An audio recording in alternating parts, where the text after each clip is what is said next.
What's going on, y'all? 75 Junction. It's your boy Sherm. I'm here with a very special guest today. Today we got Germanybadd in the building. How you feeling? What's poppin'? I feel good, Okay, word. That's what's up. So how was your drive? Good? It was pretty good, We got lost a little bit, but we made it. Okay, cool. Well, that's all that matters. At least you had a little journey, so it's all good. But for those who don't know, you can just introduce yourself. Let us know who you are, what you do. My name is Germanybadd with 2 D's. I'm from Norfolk, Virginia. I'm a female rapper, and yeah. Okay, word. That's what's up. Now, what got you into rapping? Like, what was the inspiration behind that? Well, pretty much. So my brother, he passed in 2005. I'm sorry to hear that. And so we were 7 years apart, and that's a big difference, but we would bond over music and stuff. So he really introduced me to my love of music. He made me fall in love with music. And then about 5 years ago, I started writing my own music, trying it out, just off a whim, and it just ended up working out for me. Okay. Yeah. That's what's up. So you and your brother bonded over music. What did y'all typically bond over as far as music is concerned? Like, was there a specific artist? Actually, yes. Life Jennings. Life. You don't know Life? No. You gotta get on, I don't know. Yeah. What genre is that? It's rap. He's a rapper, yeah. He okay. I think he recorded the album that we used to listen to in jail. That was my, I still love those songs. Okay. They bring back memories for me. Okay, I feel that. Now, what are some of your influences? I mean, obviously, Life Jennings. Now, is there anything outside of that influenced you musically? Definitely. I would say Lil Wayne is a big influence to me. Okay. He is, he the GOAT, okay? Okay, ain't nothing wrong with that. I feel that. I feel like lyrically is nobody up there with him, and I feel like that's really what made me fall in love with lyrics. Aside from that, I would say probably Dirk. I like Dirk. I like his little melodic thing he got going on. It's lit. Okay, for sure. That's what's up. Now, what's your background like? So you come from Georgia initially, and you're in Norfolk now. Went to Virginia State. Yeah. Now you're at ODU. So what's some of your background, something that people don't really know about you? Well, a lot of people don't know that I'm from Georgia. A lot of people don't know I was in Georgia for 7 years. Really, nobody really know. After my brother died, that's when we moved to Virginia. And that's pretty much it, Yeah. Okay. He was 16 when he died, so. Jeez, that's crazy. Yeah. So was the move inspired because of, your brother's passing? That was the only reason we moved to Virginia in the first place, because of my brother died. I got you. And then before that, our house had burned down, on Christmas, it was crazy. I heard about that in one of your tracks. I can't remember which one was off the top of my head off your album Sage. It's called Gotta Smoke, yeah. Okay, got you. So with all that, what happened with that whole incident? So pretty much, I was pretty young. This was before my brother died, so it was really close. Both of the events was close together. Yeah. It was Christmas Eve, and I just went to sleep expecting to wake up to my gifts, excited. Yeah. And instead, I woke up to my house burning down. My mama go get out of the house. You gotta go get out of the house. You know what I'm saying? So we ran out the house, and we literally just watched our house burn down. We didn't have nothing. We went from a beautiful nice house, living comfortable. Then we went to nothing, dirt. We went so we started living with my aunt after that. And then not long after that, that's when my brother died. Damn. Yeah, so you've had your fair share of life experiences for sure. Now let's talk about a little bit about the album Sage. What inspired the name Sage, and let's talk a little bit about the album cover. It looks like you were going kind of for a flower child look. Yeah. So let's talk about that a little bit and dissect it and see what we're talking about. I would say that's my vibe, but for the title, I titled it Sage. I would say I'm pretty spiritual, not necessarily religious, but I'm more so spiritual, so I'm into African spirituality. And Sage, I named it Sage because I felt like I had a lot of emotions that was going on, and that I needed to release. So with sage, you burn some sage, you got all this negative energy around you, you burn it, it's gone. You know what I'm saying? So that's really why I named it that. Okay, I got you. Now so you say you're into spirituality. Have you explored outside of just the African side of spirituality? Have you explored Egyptian and Native American chakras and stuff like that? Yeah, I know a lot about chakras. very into Hinduism for a while. Mm-hmm. I know a lot about Hinduism. Okay.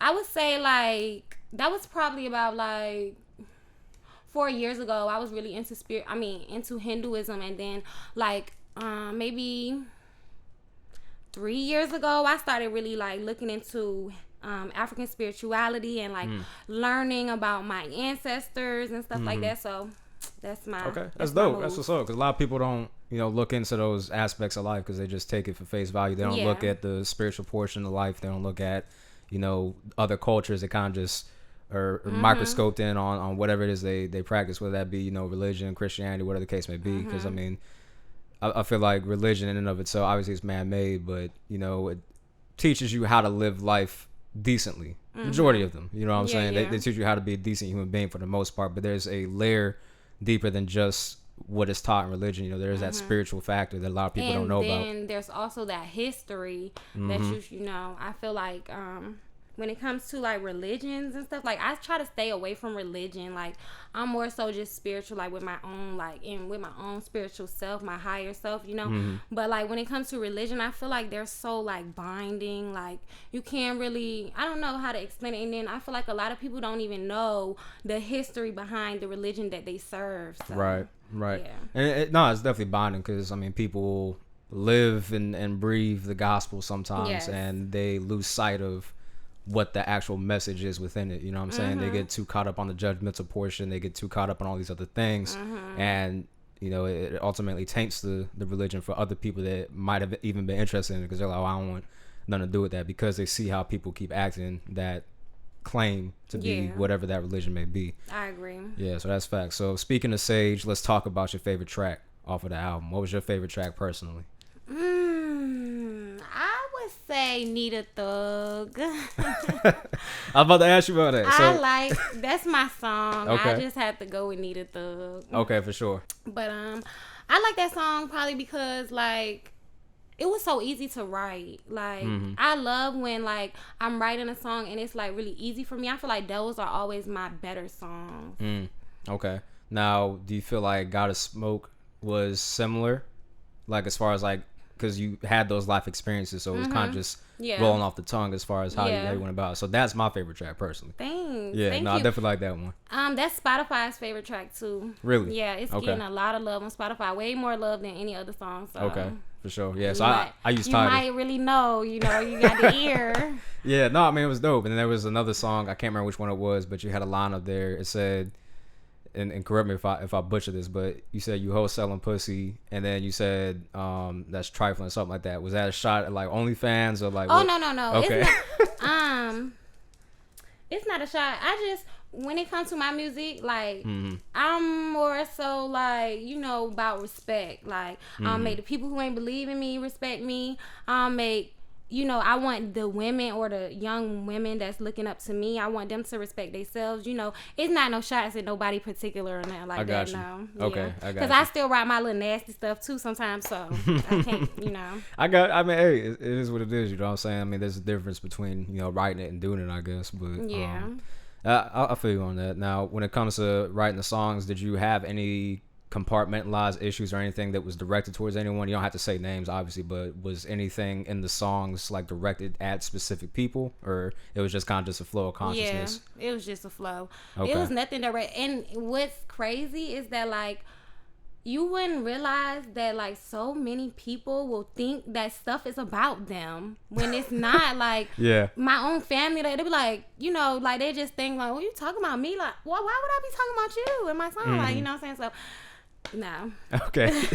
That's facts. That just boils down to, if the shoe fits. You know what I'm saying? And you don't really have to be talking about somebody, but, a guilty conscience always speaks. So if somebody feels some type of way, they're going to, they're either not going to bring it up to you, they're going to bring it up to you. Right. They're going to bring it up to somebody else, and then it's going to swim back and get to you eventually. But, yeah, people do that shit all the time. It's crazy.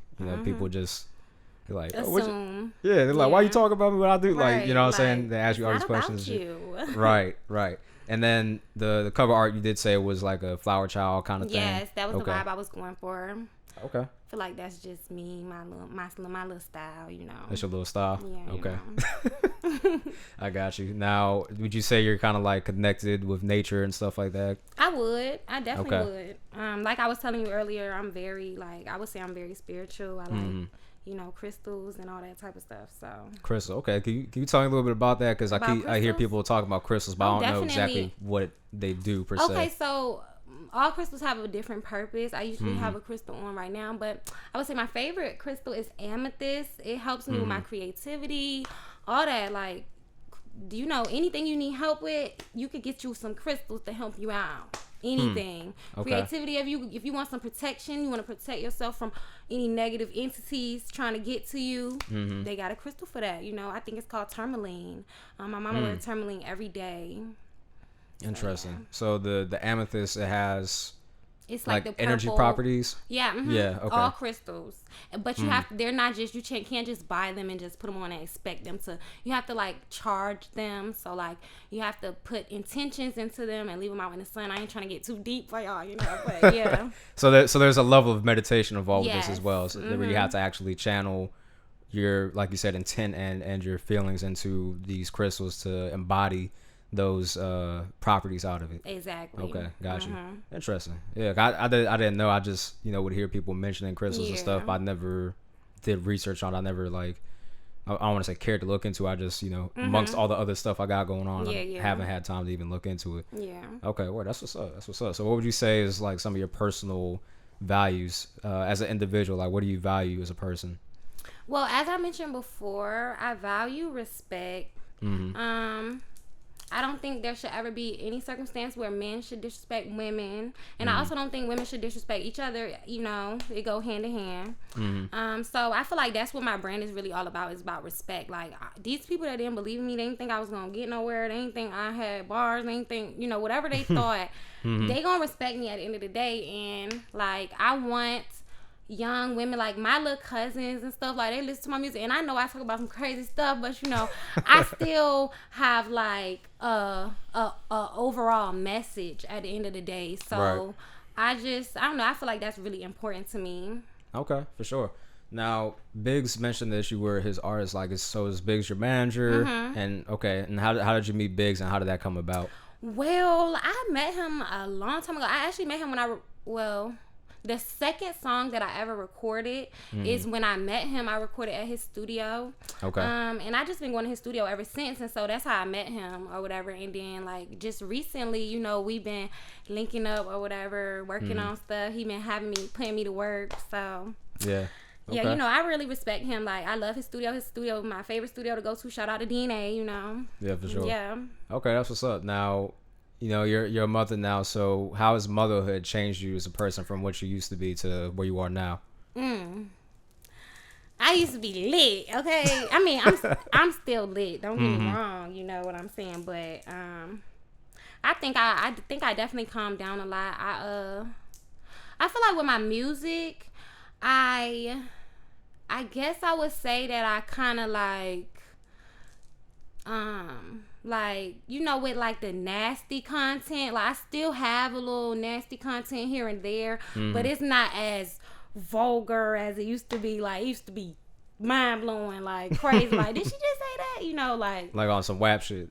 WAP, exactly. Okay. Yeah, I was on that. Okay. I mean, I wasn't completely on that, but I did have that little tip going on. So I would definitely say that my music probably changed a little bit. It's not as crazy. It's still lit. It still got some Glock 9. You need a Glock. Whatever. But yeah.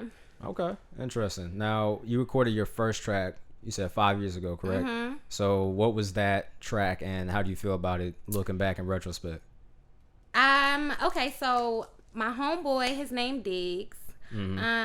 He from Norfolk too or whatever. So this was like after I had started, because I was writing before I actually like recorded my first song or whatever. So my homeboy, he had dropped this song with his two homeboys or whatever, and me and my best friend was like, we could like we better than them. We got more bars than y'all. Like, what y'all think this is? You know what I'm saying? Like, put us on the track. Watch what happened. And we never recorded those songs, but we just talking. You know what I'm saying? Right. He's like, all right. So he pulled up to my house. We recorded in my bedroom or whatever, and it like on so like I wouldn't like right now I would say like that joint really like was lit. Like this like the people from the city that know us, they was like, oh yeah, like G, like they some people call me G, they're like, G, you can rap, like you know what I'm saying? So I was like, okay, you know, and that's really what like boosted my head up, I guess. And then after that I just ain't put the pen down.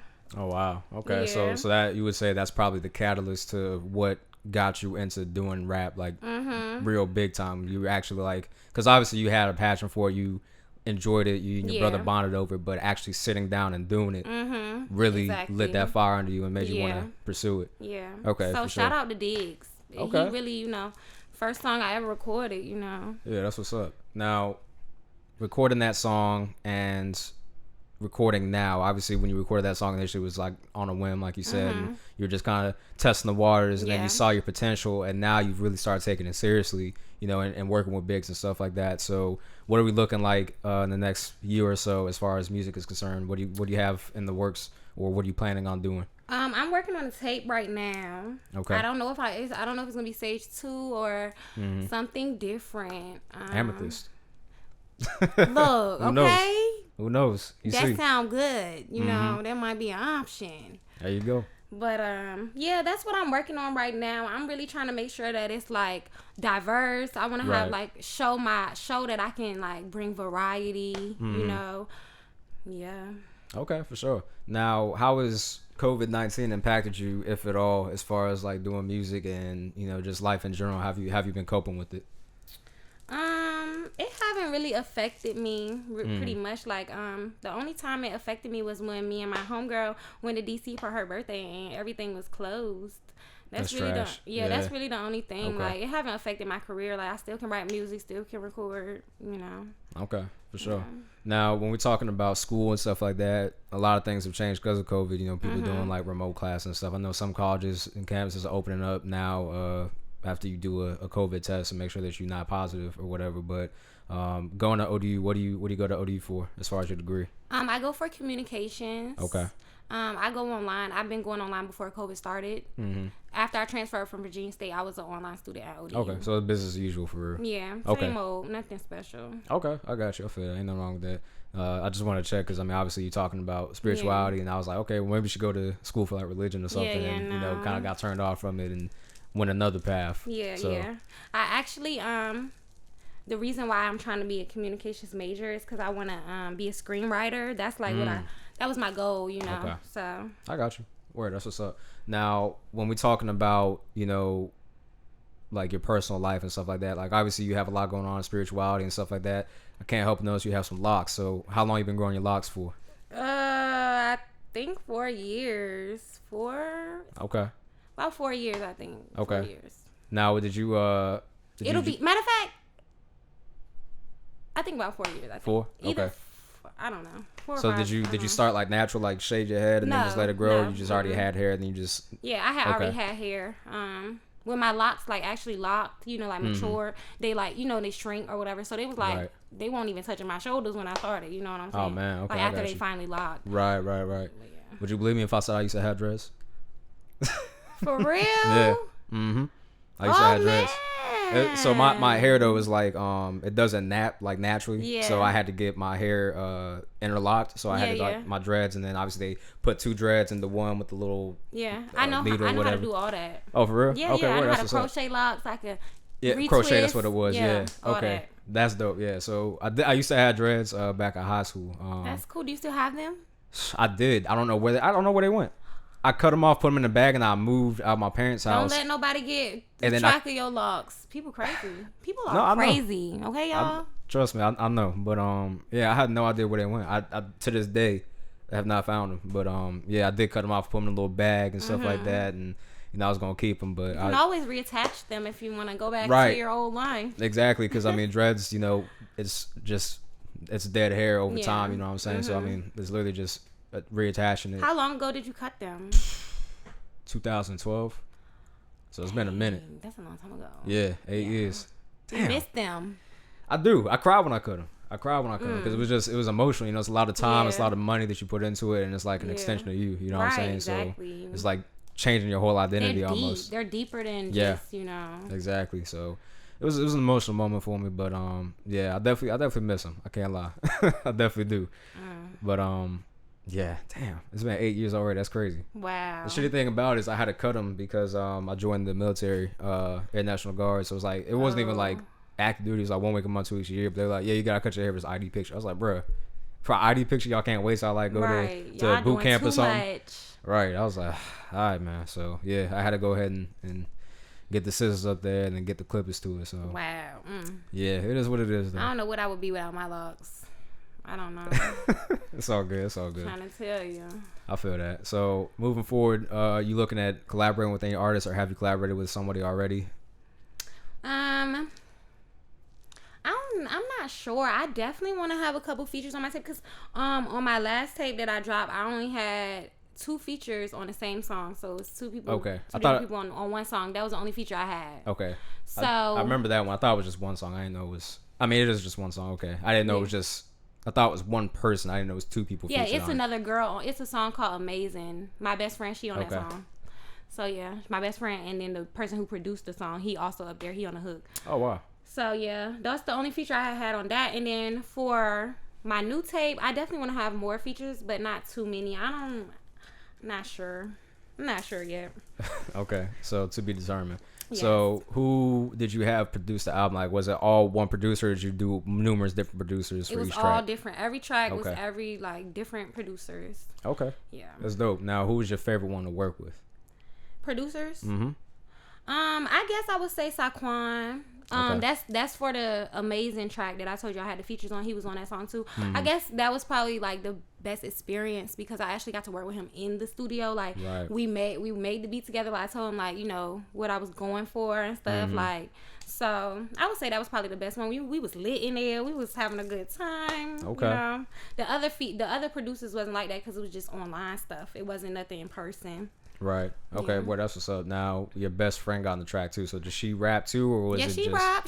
Okay. She the same one who was on the first song I ever was on. Okay, got you. Yeah. So. Okay. So, and that's why I was asking because she was on the first song with you that y'all had just did on a whim. Yeah. Now, so similar story with her. She did it that one time and it was like, okay, I really like this. I'm gonna pursue this, and then is still doing it. Or is it just like every once in a while? She's not still doing it. She's on her makeup tip now. She a makeup artist, you know. Shout out to Jameer, get your makeup done, you know. But okay. Yeah, she do good, really good makeup. So okay, that's what she's working on now. Okay, but you know, if I did want her on a song, she would probably get up there because she can rap. She can really rap. Okay, word, that's what's up. So if you had the choice to do anything in life aside from rap, aside from communications, what would it be? Oh, that's such a good question. I guess I would be a screenwriter. Okay. Like, I would say I'm a really good writer.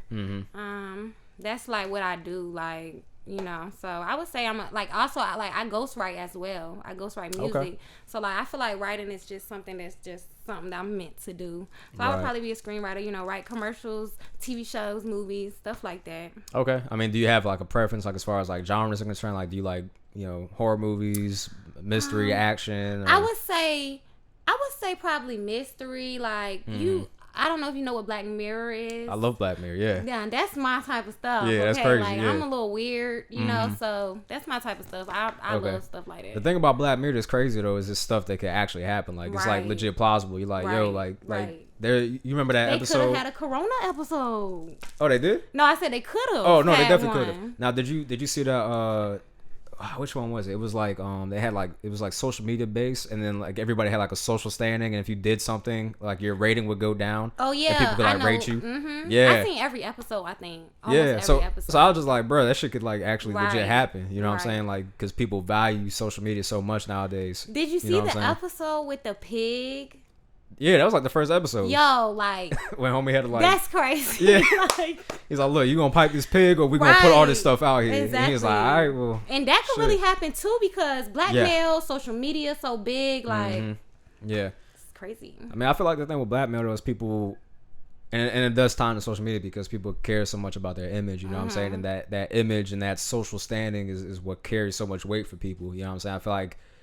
People just gotta let that go. You know what I'm saying? Like, just, you know, fuck it. You know, you are your own person. You know what I'm saying? Exactly. Just be yourself. Right. Just be yourself. And You know? Yeah, that's what I had to learn, like, coming into this, because I used to, like, I feel like everybody used to think, like, like, what are people gonna say about this, or what are people gonna say about that? And then I just had to, like, just say, like, I don't really care what nobody say. I'm just do me. If they don't like it, they don't like me. Yeah, like on track, you said why they always hate, and we got the same. You got the same 24. You know Exactly. what I'm saying? So we got the same 24 hours. What's the point in spending time or wasting time hating on somebody else when you could be focusing on yourself and doing other stuff, perfecting your craft? Right. But a lot of people don't have a craft, so that's true. That's true. They just occupy their time, trying to make other people as miserable as they are. But you know what I'm saying, that just comes with the territory. You know what I'm saying? Because misery loves company. Okay. Indeed, it does. It does. So yeah, moving forward, we just gotta, as a society, as a people, we have to understand that we have our own lives to live. We have our own trials and tribulations. It just judging people just is irrelevant, because you're wasting time and you don't know their story. You know what I'm saying? Exactly. Like the Chadwick Boseman passing. You know what I'm saying? Dude had cancer for 4 years. Nobody knew, and then people was clowning him because his appearance. You know what I'm saying? But they had no idea what was going on under the surface. And that's a fact. Like, you really never know what somebody is going through. Like, like just like I was telling you, when my house burned down, I was going to school. Like, nobody knew that we didn't have dirt. Like, we didn't have nothing. Like, nobody knew that. Like, you really never know what somebody is going through. That's why I never judge people. Like, I never try to, like, put nobody down, because you don't know. You could be in that situation, just like I told you, we had everything, then we had nothing the next day. Exactly. It's crazy. Like, life can change at the drop of a dime. You know what I'm saying? Everything can be flipped upside down. Everything that you had could be gone. So that's why it's always important to be humble. You know what I'm saying? Know where you came from, and know that it all can be lost. And I feel like you will have a lot simpler of a life. You know what I'm saying? And you won't be blindsided when those things do happen, because things do happen. You know what I'm saying? Shit does happen, but if you're prepared for it, you know what I'm saying, you can transition through it a lot easier. So, but I think we've covered quite a bit. We talked about a lot. We talked about you as a person, where you're from, where you go to school at, background to your music, your album. Do you have anything that you want to add on a concluding note? I just want to say, y'all make sure y'all follow me at Germanybadd with 2 D's on any social media site, and y'all stay tuned for my mixtape, because it will be dropping very soon. Okay, for sure. So you took my next question. I was gonna ask where people can find you, but there you go. Bad. No, you're good. You're good. So that's Instagram, Twitter, anything. Probably not Facebook, Snapchat, all that. Snapchat, Facebook too. People still use Snapchat? Huh? People still use Snapchat? I don't know. I don't have the app, but you can follow me on Snapchat. I had to delete it because I ain't have enough storage on my phone, and then I vlog. Check my YouTube out, Germanybadd with 2 D's. Okay. Yeah. Oh, you on YouTube too? Okay. Yeah. There you go. Yeah. Gotta diversify. That's what's up. Mm-hmm. All right, y'all. Make sure y'all go ahead, follow Germanybadd on all social media platforms. Make sure y'all go ahead, stream her last album, Sage. Make sure y'all keep an eye out for a mixtape coming very soon. She's out here killing the game. Appreciate you, Germanybadd, for the opportunity. Thank you so much. Thank you so much for having me. Absolutely, absolutely. All right, 75junction out.